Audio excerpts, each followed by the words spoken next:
Once again, welcome. In this lesson, we'll define the coach role and explain why that role is important. I'll give you examples of managers coaching employees and describe the pitfalls of overusing the coach role. So what is a coach manager? A coach manager is ultimately responsible for the performance, production, and engagement of employees. That's a lot in one small sentence, but let's talk about why that's an important role as managers to be coaches. There's certain things that we're finding in the marketplace, in our employee talent pool that are different than they were even 15 years ago. The first thing is that we're expecting a tremendous amount of our employees now. There is a broad range of skill sets required.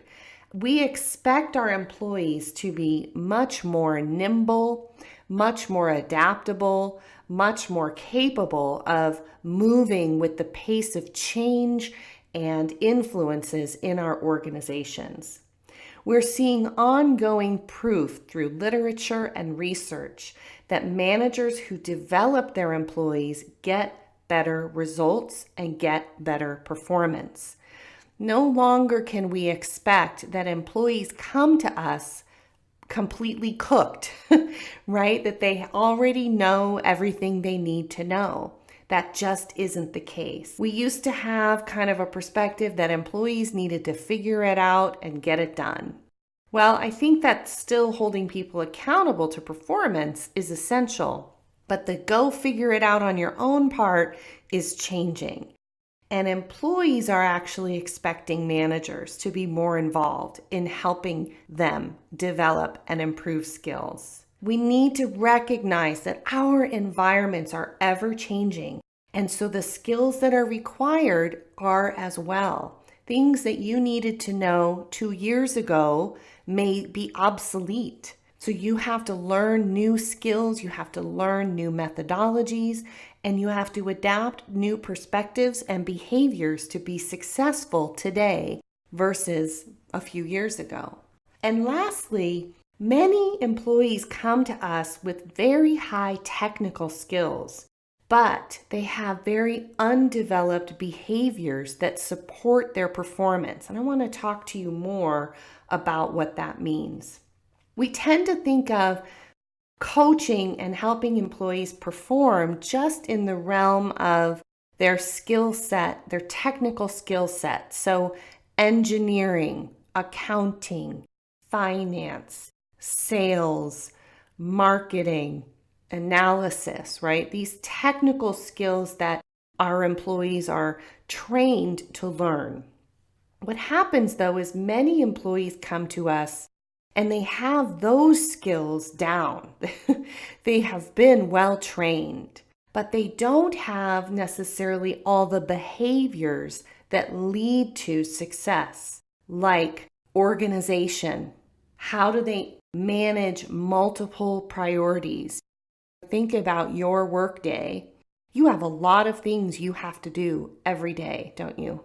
How did you learn how to do that? We make assumptions that people know how to do this.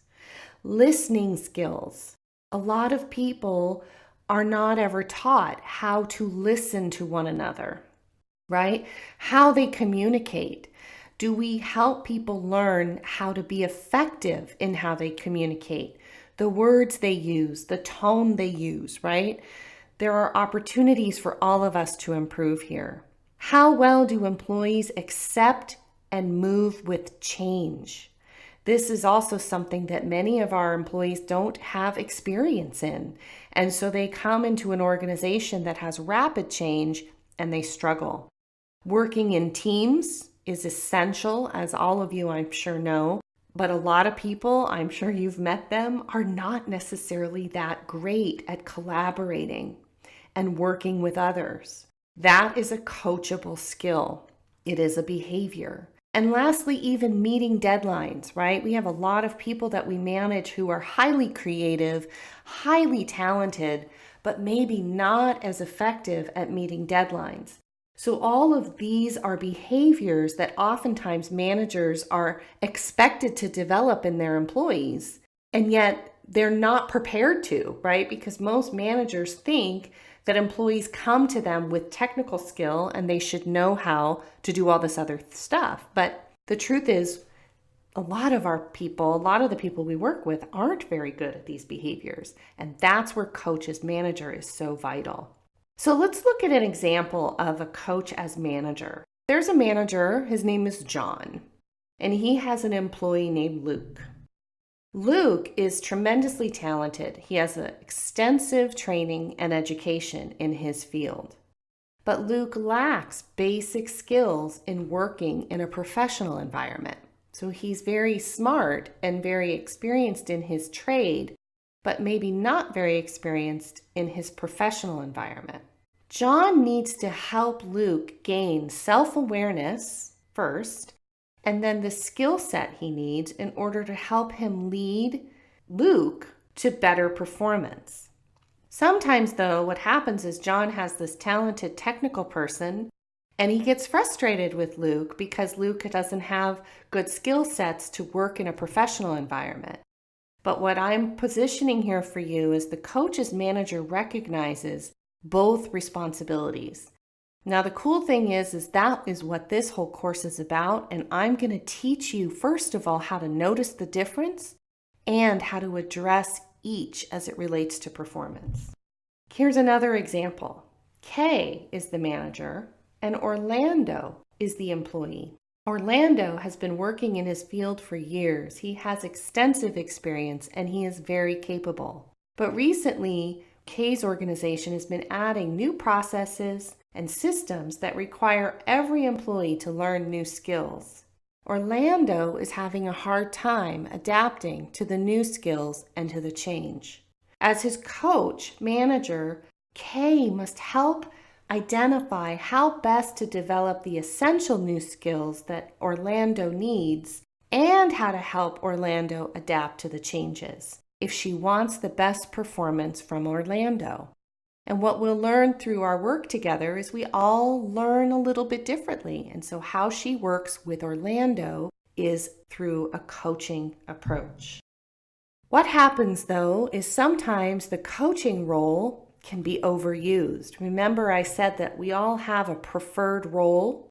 Well, if your preferred role is coaching, you could place too much emphasis on development, and that could lead to a lack of accountability, not holding people accountable to outcomes, but instead spending too much time just on development.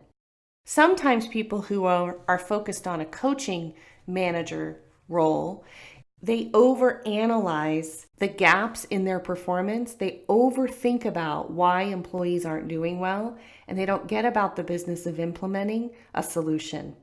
And sometimes people who tend to overuse the coaching role will overcomplicate some very simple performance challenges.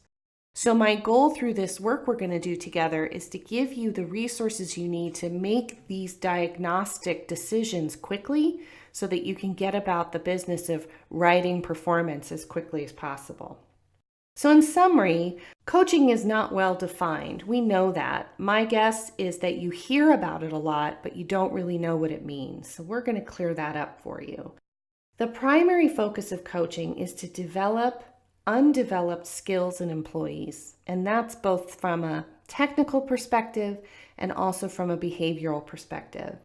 And oftentimes, managers and coaches need to develop everything. They need to develop behavior skills, technical skills, and all the other options that it relates to how we help people produce and perform.